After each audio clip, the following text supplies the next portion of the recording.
Allora, non c'è proprio. A lei un attimo la parola, Presidente. Sì, io mi ricollego a quello che diceva prima il Sindaco.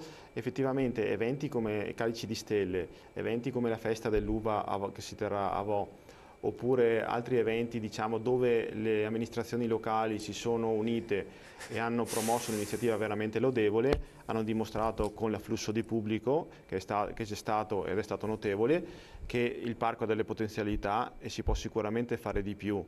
E questa potenzialità turistica sicuramente potrebbe andare anche a vantaggio delle aziende agricole presenti nel territorio, che unendosi appunto e facendo parte di queste feste, di queste manifestazioni locali, potrebbero dare un importantissimo contributo per sviluppare una sorta di enogastroturismo che porti il turista che viene nel nostro Parco Colli ad assaporare sia le bellezze locali a livello architettoniche, a livello paesaggistiche, ma anche a livello di cibo. Che infatti non è una cosa poco conto.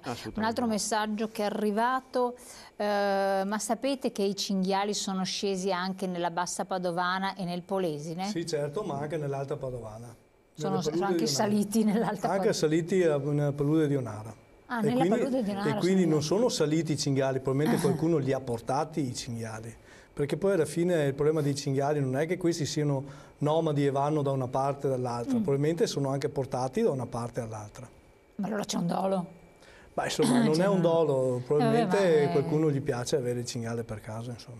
Vabbè. Non sapendo che poi succedono quello che è successo e quello che sta succedendo in Italia complessivamente. Infatti, vediamo un altro paio di interviste che abbiamo fatto insieme, quindi chiedo dalla regia se se le mette in onda, sempre dei contributi fatti in questa occasione in cui la CIA ha organizzato questo incontro, con cui c'era appunto l'assessore regionale PAN. Vediamo insieme. Sindaci uniti oggi insieme alla CIA per richiedere una governance che tuteli questo territorio.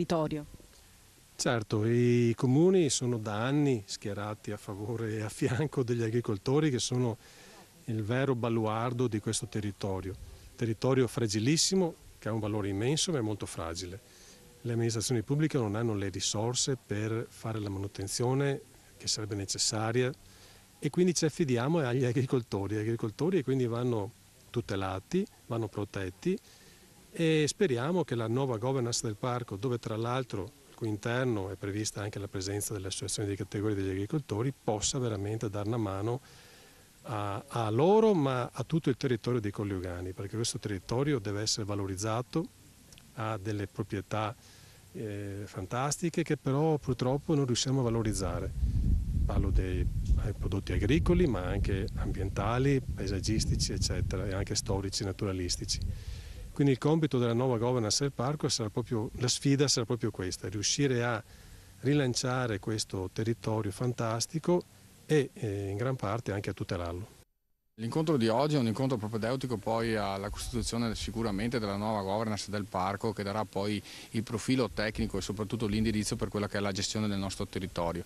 Ricordo che il nostro territorio è un territorio fragile, comunque colpito da quelli che sono gli eventi atmosferici e tutto il resto, è un territorio anche di altissima tipicità, con altissima qualità nei prodotti, e quindi di conseguenza il mondo agricolo ne fa la forza del leone. L'economicità principale è data dalle aziende agricole, i nostri comuni si reggono soprattutto su quelle che sono le aziende agricole, la tutela del territorio attualmente è data dalle aziende agricole, le poche risorse delle amministrazioni non possono supplire a quello che è l'intervento comunque degli agricoltori nel mantenimento del territorio.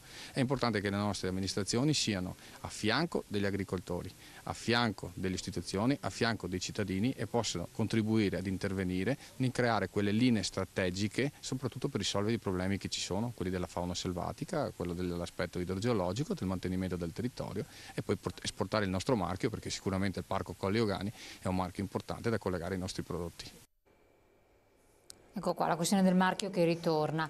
Direttore, delle domande rapidissime che ci hanno fatto alcuni telespettatori. Esiste un'assicurazione che copra i danni causati da cinghiali, questi ungulati o quant'altro? Beh, non esiste un'assicurazione specifica come noi la intendiamo, esiste un contributo da parte della Regione nel caso in cui ci siano danni. Ricordo però che i nostri agricoltori vengono pagati dal 5 all'8% del danno complessivo che loro subiscono all'interno della propria azienda, e quindi è un'assicurazione, diciamo, è un risarcimento quasi inefficace, insomma, per i danni che le aziende agricole subiscono. E quindi a questo punto c'è ben poco da dire. Si parlava prima di sistemi, sempre per quanto riguarda poi la macellazione eccetera, delle celle frigorifero che potrebbero essere dislocate in varie aree del parco. Sì, una delle cose che il parco vorrebbe fare proprio per snellire quella procedura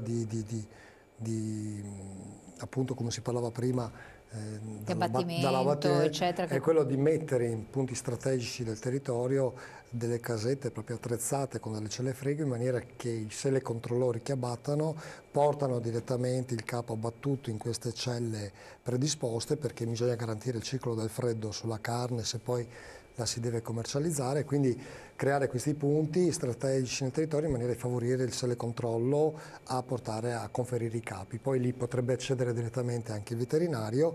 Insomma, quindi agevolare tutta la procedura di cui diceva che era abbastanza lunga e farraginosa e costosa. Insomma. Sì, una cosa non l'abbiamo detto, i telecontrollori che sono cacciatori volontari, che è un impegno, perché uscire 2 volte alla settimana finché è estate è anche bello, poi si esce anche d'inverno, quindi con il freddo. E allora ancora quando ero presidente io avevamo fatto un protocollo dove ogni 5 capi abbattuti uno restava un premio, insomma. Un premio, sì, appunto, perché potremmo dire tutti, però poi se uno riempie il freezer non esce più, quindi bisogna sempre fare col giusto rapporto in maniera da incentivare. Una piccola gratificazione, incentivo, esatto. Ci vuole. Velocissimo, ultima cosa, ne parleremo ancora comunque. Voucher in agricoltura, ci chiedono, ci sono, dove sono, cosa sono? Beh, ci sono, è difficile dirlo, nel senso che non ci sono proprio.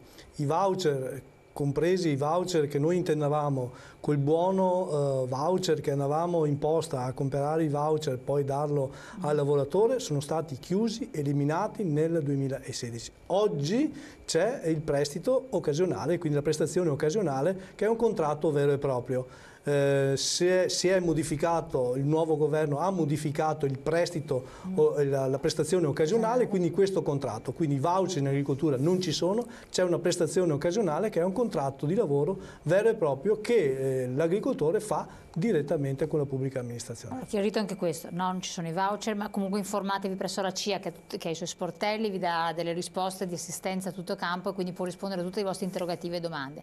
Parleremo ancora di questo, affronteremo altri temi, ringraziamo i nostri ospiti, il signor Sindaco, il direttore, il presidente di Este, della CIA, e naturalmente a voi di averci seguito. Scriveteci, noi cerchiamo di convocare i nostri ospiti e poi darvi le risposte. Buon proseguimento.